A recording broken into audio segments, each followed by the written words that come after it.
So it's official mga boss, tapos na nga ang laban dito nga sa conference semifinals dito nga sa East at West matapos nga talunin ngayong araw dito nga ng Oklahoma City Thunder etong Denver Nuggets sa game number 7. Pero sa kabila ng lahat, eto comedy pa rin talaga etong si Nikola Jokic matapos nga ang kanya naging interview dito nga sa naging laban na to.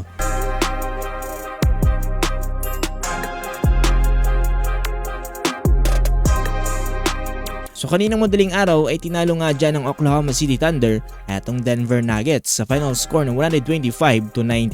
Surprisingly mga boss, eto sa naging laban na to ay nakapaglaro pa rin etong si Aaron Gordon bilangan ng pagkakaroon niya ng grade 2 hamstring strain. Mas malala pa yan sa natamo ni Stephen Curry pero eto pinilit pa rin ni Aaron Gordon na makapaglaro nga dito para sa kanyang team. Pero sa huli ay nanaig pa rin talaga dyan atong Oklahoma City Thunder na kung saan pinangunahan nga dyan dito nga na SGA with 35 points na sinusundan dyan na Jalen Williams with 24 points. Para naman sa Denver Nuggets, 20 points for Nikola Jokic at 19 points for Christian Braun. Dahil dyan mga boss, no, kumpleto na ang mga magtatapat-tapat dito nga sa East at West Conference Finals. Tayin natin itong East dahil silang unang nakumpleto nitong nakarang araw pa na kung saan magtatapat etong Pacers at ang New York Knicks. Ito ngayon para sa West, makakatapat na ngayon dito nga ng Minnesota Timberwolves at itong Oklahoma City Thunder. Sabi halos mga kabataan na ngayon ang mga magtatapat-tapat dito nga sa NBA Finals. Ang totoo talaga ang sabi-sabi na simula na talaga ng mga new era. Eto mga boss, magandang laban to kung sino nga ba talaga ang mananalo dito sa apat na teams na to at tatanghaling bilang NBA champion. Sigurado tayo ngayon na isa sa apat na teams na to ang tatanghaling NBA champion this year.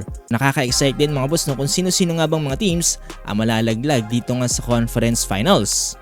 Pero sa kabila niyan mga boss, eto rin pala ang naging reaksyon dyan ni Nikola Jokic matapos nga nilang matalo dito nga sa game number 7 kontra nga dito sa Oklahoma City Thunder. Ayon kay Nikola Jokic mga boss, no, this couple of days nga daw is gonna be lot of beer. And we will see, you know. But from now, like next couple days, there's gonna be a lot of beer probably. Gan chill na chill pa rin etong si Nikola Jokic sa kabilangan ng pagkakatalo nila dito sa OKC Thunder. Ito naman ang naging reaksyon dyan ni SGA matapos nga niyang malaman na makakatapat na nila itong Minnesota Timberwolves, makakalaban niya rin ang kanyang pinsan na si Nickeil Alexander-Walker. Bago natin pakinggan yan, kung gusto niyo pa ng more basketball updates ngayong NBA playoffs, ay huwag niyong kakalimutang i-follow itong ating page. It's like it's hard to even explain. Like if you know how close we are, he's literally like my second brother. He's been through every stage of life with me, from picking up a basketball to going to prep school to making the NBA. Like we've gone through every situation together. For both of us to be where we are is special. To compete against each other is even more special. But I am trying to take his head off for sure. Thanks. Completely. Thanks guys. Yeah.